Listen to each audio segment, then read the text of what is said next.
भारत की मिट्टी ने कई अमर प्रेम कहानियों को जन्म दिया है, जिनमें से एक है बाज बहादुर और रानी रूपमती की कहानी। कहानी की शुरुआत तब होती है जब बाज बहादुर एक दिन शिकार पर गए हुए थे।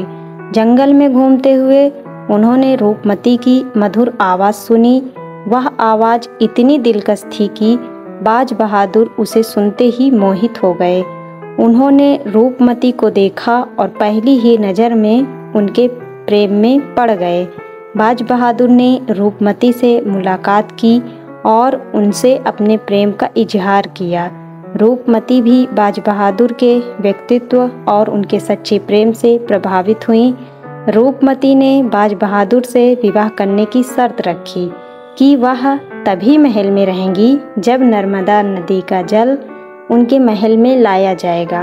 बाज बहादुर ने इस शर्त को मानते हुए विशेष जल व्यवस्था करवाई और नर्मदा नदी का जल महल तक पहुंचाया गया। इसके बाद दोनों ने विवाह कर लिया और महल में सुखपूर्वक रहने लगे।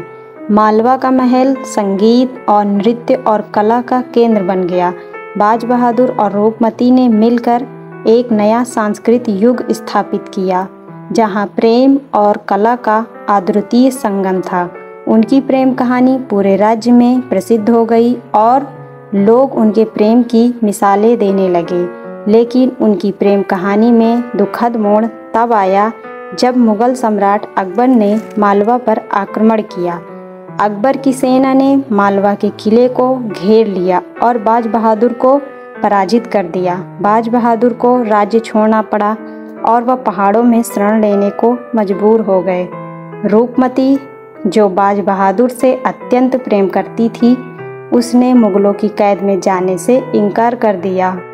रूपमती ने अपना अस्तित्व और प्रेम की रक्षा के लिए विष का सेवन कर अपने प्राण त्याग दिए।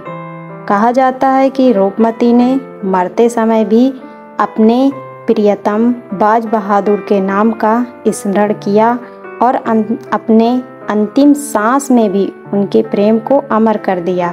बाज बहादुर और रानी रूपमती की प्रेम कहानी सच्चे प्रेम और समर्पण और बलिदान का अद्वितीय मिसाल है। उनकी कहानी ने अनेक कवियों, लेखकों और कलाकारों को प्रेरित किया। मालवा के किले और महल आज भी उनके प्रेम की गाथा सुनते हैं। उनकी कहानी को लोकगीतों और कथाओं में जीवित रखा गया है और यह भी आज प्रेम की कहानी लोगों के दिलों को छू लेती है। दोस्तों, यह कहानी कैसी लगी आपको कमेंट करें। अगर कहानी अच्छी लगी हो तो लाइक करें, चैनल को सब्सक्राइब करें। धन्यवाद।